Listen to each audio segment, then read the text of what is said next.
Kita pernah curiga nggak sih Pak sama antek-antek luar negeri yang memecah belah kita dengan menggunakan agama ini? Hemat saya yang terjadi adalah politik bebalisme di kalangan kita.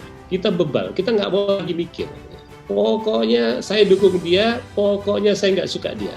Nah, politik bebalisme ini menurut saya agak memprihatinkan. Itu yang menurut saya perlu diyakinkan juga bagi kita semua bahwa bukan tidak mungkin ada orang yang mau memecah belah kita dengan cara ini. Nah, di tataran inilah kita kaum intelektual ini harus menjaga. Jangan sampai masa depan demokrasi kita, masa depan politik kita menjadi tidak terkendali karena kita juga berkontribusi mengotorinya. Prof. Yusril nih ahlinya. Tadi mungkin Prof. Yusril sedikit dapat gambaran bahwa di ITB ini ada dua begitu ya, ada dua aliran yang di negara pun mungkin sama nih gitu ya. Kalau di ITB itu sebutnya student center dekat lapangan basket begitu, yang independensi dan kemudian ada juga yang sudah sekterian di depan begitu ya. Nah, bagaimana sebenarnya kondisi politik nasional?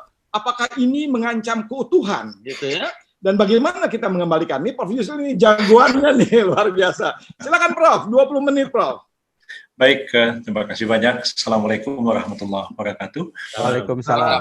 Saya pertama-tama mengucapkan terima kasih kepada alumni ITB yang malam ini memberikan kesempatan kepada saya untuk ikut berbicara di dalam forum yang sangat terhormat ini. Dan pembicaraan yang ingin dibahas ini pun tidak tanggung-tanggung, membicarakan tentang masalah masa depan demokrasi Indonesia. Dari apa yang tadi disampaikan oleh Pak Ridwan Jamaluddin ya tadi ya, sebenarnya seperti itu juga lah kondisi politik Indonesia. Jauh sebelum kita merdeka menjadi sebuah bangsa dan sebuah negara, di wilayah yang sekarang menjadi wilayah Negara Kesatuan Republik Indonesia itu sudah begitu banyak keberadaan masyarakat yang tegak berdiri sendiri, bahkan sebagian dari masyarakat itu sudah membangun struktur pemerintahan sendiri, ada kerajaan-kerajaan sendiri mulai dari Aceh sampai ke kawasan Raja Ampat, Ternate dan Tidore sekarang ini di Papua. Nah, jadi orang itu lebih dulu menjadi anggota satu kelompok masyarakat, baru menjadi anggota sebuah bangsa, atau sekarang ini dia menjadi anggota masyarakat suku, baru menjadi sebuah warga negara. Jadi kalau orang itu lahir orang Minangkabau, itu sampai mati dia akan dibilang dia orang Minangkabau. Begitu dia lahir jadi orang Batak, sampai mati pun dia akan dibilang orang Batak, walaupun dia pakai belangkon, ngomong Jawa tiap hari, orang bilang, tetap aja kamu Batak, kamu nggak akan bisa jadi Jawa. Jadi sebetulnya kenyataan yang kita hadapi ya. Saya ini lahir orang Melayu, Belitung, ya nggak ada pilihan, it's taken for granted. Ya. Makanya kalau milih saya mau jadi orang Jawa, jadi orang Solo, supaya saya bisa jadi presiden begitu. So, kalau orang Belitung susah mau jadi presiden, itu kelompoknya itu kecil sekali, kelompok sukunya itu ya. Paling gubernur DKI ya, Bro. Iya, kecil sekali. Walaupun ya sebelum saya ada DN Aidit misalnya dari Belitung juga, ya akhirnya politiknya tenggelam ya karena memang politiknya benturan dengan yang lain. Nah, jadi begitulah kenyataan yang kita hadapi ya. Begitulah ada suku-suku, ada bangsa, ada negara. Dan memang karena kita dijajah oleh Belanda sekian lama, karena juga ada faktor lingua franca bahasa Melayu, dan juga ada agama Islam yang dianut oleh mayoritas suku-suku di Nusantara ini, dan faktor penjajahan Belanda, ya kita merasa kita satu dan kita ingin membentuk sebuah nation state, sebuah bangsa.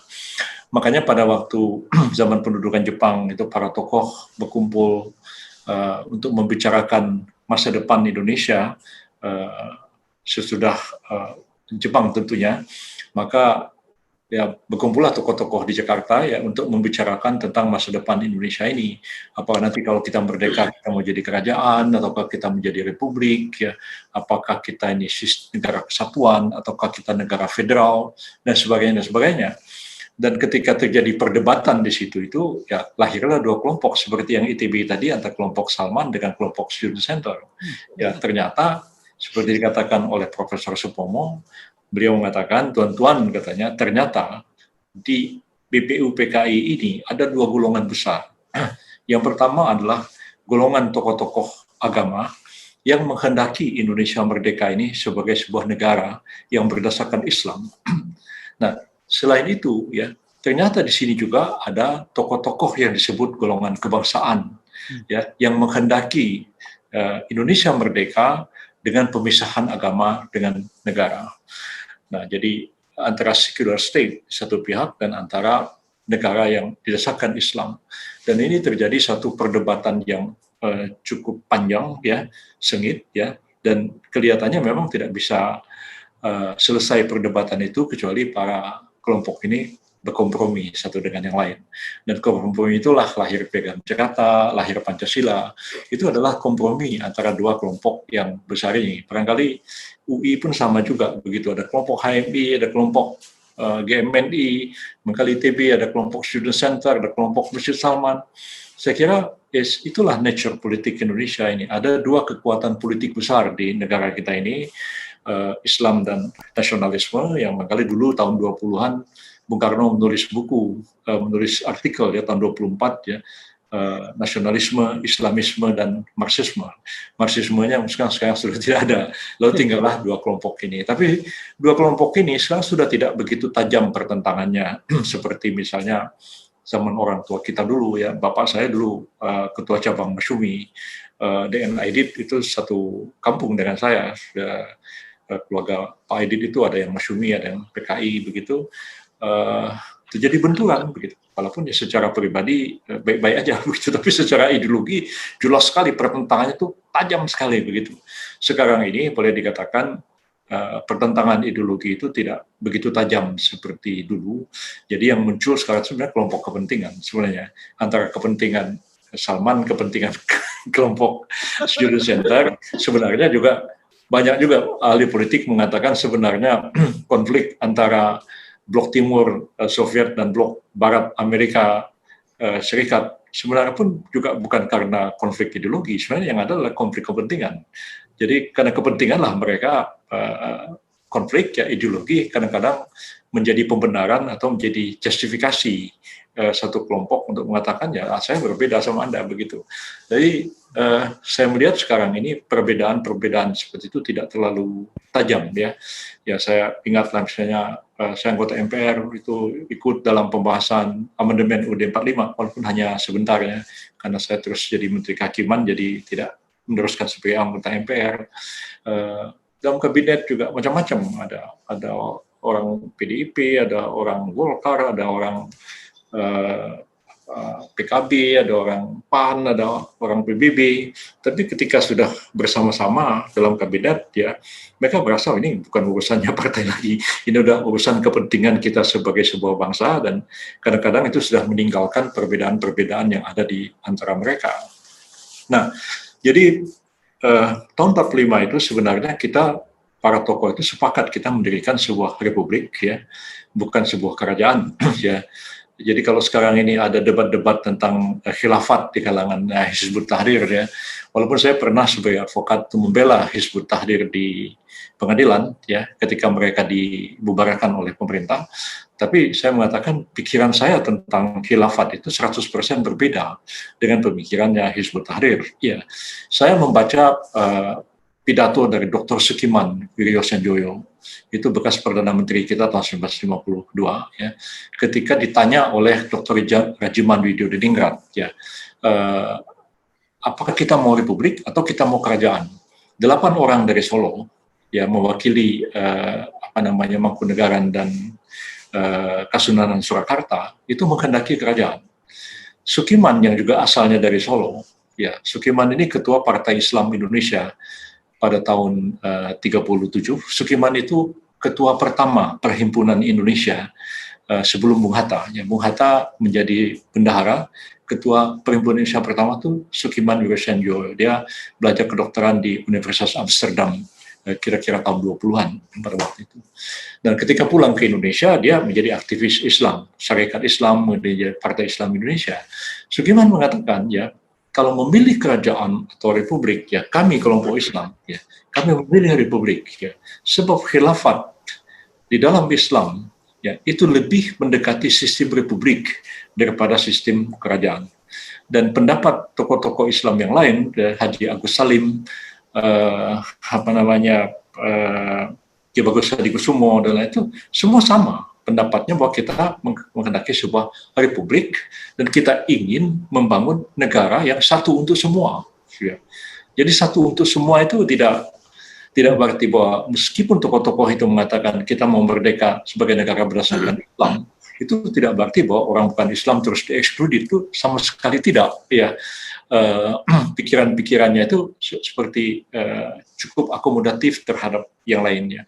Walaupun ada kata-kata misalnya tahun 45 itu ketika kompromi, ya, udahlah daripada debat terus, kita kompromi aja, ada bentuk panitia 9.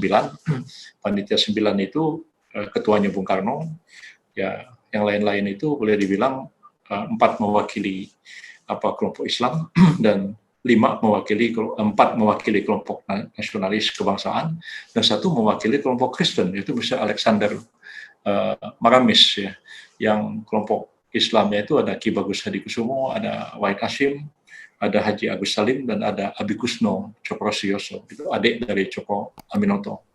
Kelompok kebangsaannya ada Bung Karno, ada Hatta. Nah, satu ini agak tengah-tengah, Mr. Ahmad Subarjo. Subarjo itu dianggap sebagai kelompok nasionalis, tapi tahun 52 dia gabung ke Masyumi dan ada Menteri Luar Negeri Subarjo di bawah Kabinet Sukiman. Saya kenal almarhum itu dan dia Masyumi. Jadi saya lupa siapa satu lagi ya.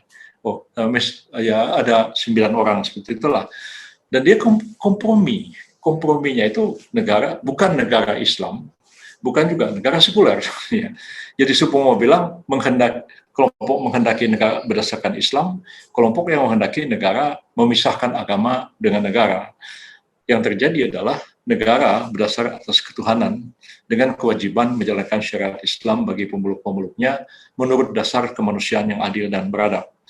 Nah, kata-kata ini ketika dibawa ke sidang pleno itu jadi perdebatan sengit lagi. Waktu itu Latu Harhari, seorang anggota BPUPKI dari Maluku, mengatakan, tuan-tuan, kalau syariat Islam diberlakukan, apakah itu akan menimbulkan kekejaman? Nah, dalam pikirannya orang seperti Latu Harhari, kalau syariat Islam itu ya potong tangan, dirajam begitu. Jadi pikirannya itu ya kekejaman. Tapi atas pertanyaan Latu Harhari itu, Haji Agus Salim dengan tangkas menjawab, tidak Tuan Latu. Dia bilang, pelaksanaan syariat Islam itu dilakukan dengan mengingat dasar kemanusiaan yang adil dan beradab. Makanya dulu Pancasila itu bukan 5, 4 ya. Ketuhanan dengan kewajiban menjalankan syariat Islam bagi pemeluk-pemeluknya menurut dasar kemanusiaan yang adil dan beradab. Nah, tapi karena tanggal 18 syariat Islam itu dihapuskan, lalu kemudian kata-kata menurut dasar kemanusiaan yang adil dan beradab, nah, menurut dasarnya dicoret, malah ketuhanan yang Maha Esa, kemanusiaan yang adil dan beradab. Perlu jadi 5 seperti yang kita kenal sekarang ini. Nah, inilah sebuah kompromi ya. Sekarang ini tidak ada lagi orang mau berdebat tentang ini, kecuali kelompok-kelompok yang saya tidak tahu apakah Habib Rizik itu punya pikiran seperti itu. Saya belum mengerti pikirannya, apakah negaranya berdasarkan Islam yang maunya beliau ya, dan pengikut-pengikutnya, begitu juga kelompok-kelompok yang lain, yang fenomena kelompok Islam yang disebut dengan kelompok garis keras atau apa begitu ya. Sebab kenyataannya kita ini majemuk ya, bukan hanya kelompok nasionalis itu yang majemuk ya, kelompok Islam itu pun majemuk juga. Di Indonesia ini kalau semua disuruh bikin partai ya, tidak ada kelompok ideologi yang tidak terpecah ya. Walaupun sering selalu dituduh ini partai Islam ini pecah-pecah mulu kerjanya, lebih gampang pecah daripada bersatu. Nah, tapi bukan hanya partai Islam ya, partai nasionalis juga pecah ya. Ya, sekarang kita lihat dulu ada PRN, Partai Rakyat Nasional, ada PNI, ada Parindra, ada belakangan ini tambah lebih banyak lagi ya kan. Ada PDIP, ada Golkar, ada Nasdem, ada Perindo, ada macam-macam partai nasionalis. Partai Islam juga ada PAN, ada PKB, ada PKS, ada PBB yang masih eksis ikut dalam pemilu. Tapi kalau kita ingat dalam sejarah ya, orang Marxis saja ketika disuruh bikin partai, mereka pecah juga. Ya, kelompok Marxis pecah 3, ada PKI, ya, ada Murba, ada lagi satu Akoma, Angkatan Muda Komunis. Jadi, ada 3 kelompok. ya. Bahkan kelompok keagamaan, minta maaf, minoritas ya, disuruh bikin partai Kristen ada beberapa, partai Katolik juga lebih daripada satu. Jadi tidak ada kelompok di Indonesia ini yang tidak terpecah. Dan perpecahannya itu bukan disebabkan oleh perbedaan tafsir, perbedaan ideologi, tapi lebih banyak perbedaan kepentingan. Mungkin pada tingkat ideologis itu perbedaan tafsir. Ya. Kalau orang tanya kepada saya, Pak Yusril, apa beda PBB sama PKS? Saya bilang nggak ada bedanya. Kalau yang prinsip semuanya berpegang pada Quran dan Sunnah, hanya PBB itu partai modernis, ya, dia yakin bahwa Islam itu universal, tapi Islam itu tidak mengatur segala sesuatu detail-detail. Dia memberikan asas-asas, dan asas-asas itu dapat ditransformasikan ya ke dalam bentuk program atau ideologi yang untuk menjawab persoalan yang dihadapi oleh satu bangsa, satu negara pada waktu tertentu. Jadi seperti itu gambarannya. Jadi tidak ada yang kalau ditanya Hizbut Tahrir, khilafat ya. Kalau saya tanya almarhum Bapak Muhammad Natsir, dia bilang ya kita bisa republik, bisa kerajaan, itu tergantung praktisnya. Bisa negara kesatuan, bisa juga negara federal. Ya, Pak Natsir itu orang yang melahirkan mosi integral, ya, menyatukan, membubarkan Republik Indonesia Serikat, ya, termasuk negara Pasundan yang ada di Bandung yang dipimpin Pak Wiranata Kusuma itu, ya, termasuk juga negara Pasundan itu yang saya agak heran malah Tuan Hasan itu pemimpin Persis itu menjadi Menteri Agama negara Pasundan. Sempat saya tanya Pak Natsir, ya itu taktik kita katanya. Setelah itu kita bubarin semua, dan memang mereka bubarkan semua negara federal. Dan Natsir itu dikenal dan diakui sebagai pahlawan, ya, antara lain karena dia melahirkan mosi integral, membubarkan RIS, membentuk negara kesatuan. Tapi apakah selamanya dia berpikiran begitu? Tidak. Pada waktu beliau gabung ke PRRI di Sumatera, ini kelompok pemberontak di Sumatera, Pak Natsir itu membentuk RPI, Republik Persatuan Indonesia, yang terdiri atas, pertama, PRRI berkedudukan di Bukit Tinggi, kedua, Negara Islam Indonesia berkedudukan di Aceh dipimpin oleh Tengku Dalbereh, ya, Permesta yang ada di Sulawesi dipimpin oleh Venture Sumual, dan lain-lain. Jadi, saat waktu saya menginterview beliau, Pak Natsir, Bapak dulu negara kesatuan, tapi belakang Bapak federal. Jadi, bisa kesatuan, bisa federal, itu tergantung kebutuhannya. Nah, jadi, barangkali orang seperti saya lebih modernis berpikir begitu. Saya percaya Islam itu memberikan etik, nilai-nilai universal, tapi bagaimana kita menyelesaikan persoalan-persoalan bangsa Indonesia sekarang, itu ijtihad pemikiran kita untuk menyelesaikan itu. Dan saya kira orang modernis, ya mungkin saya, Pak Natsir, Syafruddin Prawira Negara, Burhanuddin Harahap, itu orang-orang yang nggak sekolah agama. Saya pun tidak. Saya SD-nya sekolah Cina malah. Begitu ya. Jadi, sekolahnya itu ya sekolah, kalau zaman dulu ya sekolah Belanda lah, sekolah Barat lah, begitu ya. Tapi punya komitmen yang tinggi kepada nilai-nilai Islam dan lebih akomodatif dan terbuka kepada kelompok-kelompok yang lain. Nah, jadi ke depan ini memang kita akan melihat tantangan-tantangan yang makin besar, ya, kemajumukan yang makin banyak, ya. Tapi jangan dilupakan juga, ya, itu kebudayaan itu bisa berbalik, ya. Seperti juga sekarang, ya. Sekarang ini barangkali kelompok Islam yang modernis itu sudah tidak begitu banyak pengikutnya, ya. Ya, anggapan orang itu barangkali kelompok Islam itu ya seperti kelompok-kelompoknya Habaib itu. Nah, jadi saya ingat misalnya ya, tahun-tahun 80-an yang ceramah agama di televisi itu Profesor Osman Radibi misalnya, sesekali Pak Imaduddin Abdul Rahim almarhum, kemudian Pak Izzat Mutakin mungkin dari Bandung, ya, dan lain-lain begitu. Buya Hamka bicara di TV, Nurholis Majid, saya kadang-kadang juga memberikan ceramah agama di TV. Sekarang yang seperti kita ini nggak laku jadi ustadz. Ya. Ustadz itu harus pakai jubah ini, sorbannya besar, jenggotnya panjang. Nah, itu saya satu hari ya, Pak rekan kita, Pak Rias Rashid. Rias Rashid itu keluarganya punya pesantren cukup besar di Sulawesi Selatan. Nah, kalau hari Jumat, itu ustadz-ustadz dan kiainya itu sepi pondok. Kemana? Itu ngisi khutbah Jumat di banyak masjid. Nah, sekarang kok semua ada di pondok? Terus ditanya, loh, Anda kok nggak jadi khotib Jumat? Nggak bisa Pak, itu datang dari Jakarta semua khotibnya. Dan ketika dicek satu demi satu, habaib semua.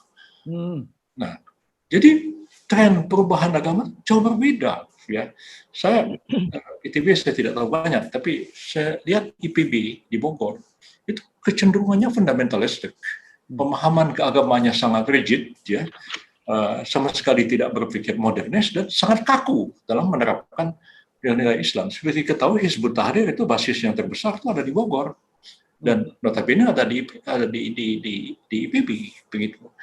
Nah, jadi saya melihat bahwa sebenarnya menjadi persoalan masa depan kita ya, bukan hanya persoalan demokrasi kita ini yang akan seperti apa demokrasi kita ini.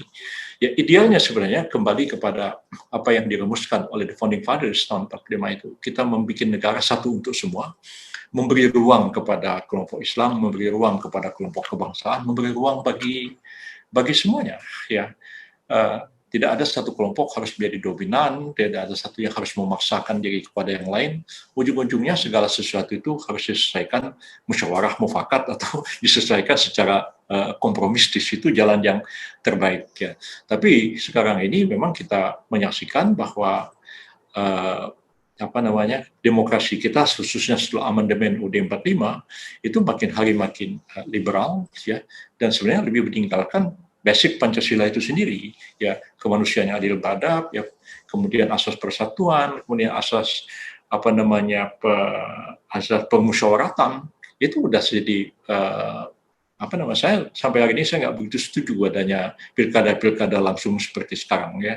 Di mana lagi asas musyawarah kita, di mana lagi permusyawaratan kita kalau semuanya sudah one man one vote seperti itu.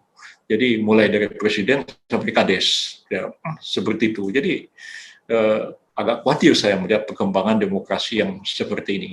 Dan kemudian demokrasi jadi sangat transaksional, ya.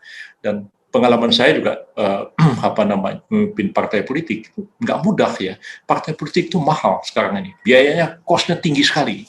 Kalau zaman dulu orang milih partai karena ideologi, ya. Bapak saya, ibu saya, walaupun hidup miskin di kampung sampai mati tetap aja jadi orang masyumi. Sebaiknya juga yang PKI sampai mati tetap PKI begitu. Sekarang orang nggak berpikir seperti itu, ya. Bahkan kalau kita datang untuk pemilu, orang akan tanya, loh, Anda ini kampanye suruh kami milih partai Anda, ya, Anda kasih apa pada kami? Berapa Anda kasih? Politik transaksional seperti itu. Jadi kalau zaman dulu saya ingat, ya, pemimpin-pemimpin itu hidupnya miskin, ya. Haji Agus Salim itu bisa berbuat apa aja, kata Muhammad Rum. Satu yang dia nggak bisa bikin, membebaskan dirinya dari kemiskinan. Itulah Haji Agus Salim, pemimpin bangsa yang sangat terkenal itu. Dan pemimpin itu kurus kering, ya, batuk-batuk, ya, naik ke mimbar pidato, makin kenceng batuknya, makin besar pengaruhnya kepada pengikut-pengikutnya. Kalau zaman sekarang yang batuk-batuk, wah ini pensiun aja ini orang, cepet-cepet dah, nanti udah kena COVID kita. Nah, yang jadi pemimpin itu yang duitnya banyak, ya, yang bisa traktir orang, yang bisa undang orang ke hotel, yang segala macam. Jauh sekali politik itu sudah berubah dulu dan sekarang. Politik jadi sangat transaksional. Dan seperti kita tahu, kalau demokrasi itu transaksional seperti itu, ada uang besar di belakangnya. Yang punya uang itu siapa? Ya, siapa yang punya uang? Ya, yang punya uang ini ya, yang dibilang orang ya asing, apa namanya itu, satu lagi nggak tahu apa. Walaupun ada asing punya uang, ya barangkali cukong-cukong, minta maaf ya kalau bahasa zaman dulunya itu ya non pribumi lah, betul. Sekarang istilah itu nggak dipakai lagi. Nah, kelompok ini ya tidak ada yang akan mau mendanai partai Islam. Nggak mungkin asing mau mendanai partai Islam, nggak ada. Arab Saudi mau bantu, nggak mungkin. Ya, Amerika barangkali bisa, Rusia barangkali bisa. Ya, sementara cukong-cukong dalam negeri ada mau mensupport partai Islam, nggak mungkin. Ya, dan semua support partai untuk kepentingannya. Ya, jadi dan kalau sudah menguasai itu, kita lihatlah seperti sekarang debat mengenai undang-undang omnibus law segala macam. Ini undang-undang dibikin untuk siapa? Kepentingan siapa di balik semua ini? Saya pengalaman lah mendraft lebih 200 undang-undang ya, di masa yang lalu, mewakili presiden membahas RUU sampai selesai dengan DPR. Itu tekanan politik luar biasa. Ya. Saya ingat satu hari saya memimpin sidang Koperasi Islam menghadapi terorisme sidang Oki bersama dengan Menlu Iran pada waktu itu. Saya jadi Menlu ad interim karena Hasan Wirayuda atau siapa Menlu waktu itu sedang di luar negeri. Alwi Shihab mungkin Menlu waktu itu. Begitu selesai, ya ada orang kulit putih gedung-gedung kamar saya. Siapa ini? Dugaan saya ini kelompok intelijen dari satu negara. Begitu. Ya, memaksa saya supaya saya memperlakukan undang-undang terorisme seperti ini dan minta supaya saya nangkap Abu Bakar Bashir. Laporan intelijen mana bisa dijadikan dasar untuk nangkap orang. Nah, belakangan Abu Bakar Bashir ditangkap, tapi bukan zaman saya lagi. Sudah zaman sudah berubah. Nah, jadi tekanan akan menjadi sangat luar biasa seperti itu, dan ini juga menjadi ancaman yang sangat serius bagi kelangsungan hidup berbangsa dan bernegara kita, ya. Yang sangat kita khawatirkan undang-undang migas, ya, otonomi daerah, ya, bayangkan pemerintah pusat hanya menguasai migas, di luar itu emas segala macam itu serahkan kepada daerah. Bayangkan begitu mudahnya dulu bupati mengeluarkan IUP emas, ya. Saya ada orang modal 1 miliar bikin dapat 2 gunung emas, saya nggak sanggup eksplorasi. Perusahaan saya diakuisisi oleh perusahaan Australia dengan dibayar 10 miliar, dia memegang saham majority, dia kuasai itu. Bayangkan apa yang terjadi dengan bangsa dan negara kita ini. Jadi kadang-kadang saya sangat perhatiin perkembangan ini. Bolehlah kita demokrasi, tapi idealisme dan kecintaan kita kepada bangsa dan negara ini harus tetap kita pegang teguh, ya. Saya yakin kalau sudah seperti ini, kali seseorang itu apakah dia dari kelompok Islam ataukah dia dari kelompok kebangsaan, itu sebenarnya sudah tidak ada perbedaan yang prinsipil lagi. Semua itu berbuat untuk kepentingan bangsa dan negara. Ideologi politik itu hanya ada dalam kepala dan pikiran kita, tapi ketika kita berinteraksi satu dengan yang lain itu sudah nggak ada bedanya. Jadi kalau ada orang terjatuh di jalan, kemudian ada orang hebat di situ, satu orang membantu, 2 orang membantu. Mungkin yang satu ini orang ateis, ya. Satu ini orang filantropis, satu ini orang Islam, satu lagi orang komunis. Semua membantu orang itu. Tapi mereka mengatakan, ya, orang ini wajib dibantu. Tapi apa dasar dia mengatakan orang ini wajib dibantu? Orang Islam mengatakan, ya, ini lillahi ta'ala, ini orang komunis, ini dasarnya. Jadi ketika ideologi itu ada di dalam pikiran, ketika diwujudkan dalam satu tindakan praktis, sebenarnya tidak ada perbedaan yang nyata antara satu dengan yang lain. Itu saya tanya dulu Bapak Muhammad Natsir dan Pak Syafruddin Prawira Negara, mau saya tanya, Pak Natsir, Pak Syaf, ya, saya mau tanya satu, kenapa Bapak itu lebih bisa kerjasama sama orang PSI, ya, Syahrir, Subadio, Subitro, Joyo Hadikusumo, bahkan Bapak bisa konflik sama Kiai NU, ya. Kenapa Bapak lebih bisa bekerjasama dengan ini? Ya, ternyata sebenarnya cara mereka menangani persoalan praktis di Indonesia itu antara orang Masyumi dengan orang PSI itu nggak beda jauh pikirannya. Ya. Jadi dia bisa lebih bekerjasama, walaupun ya satu sembayang, lain nggak sembayang. Jadi saya satu ingat ada waktu tahun-tahun 80-an itu di rumah Profesor Dr. Odang almarhum, itu ada pengajian rutin 2 minggu sekali.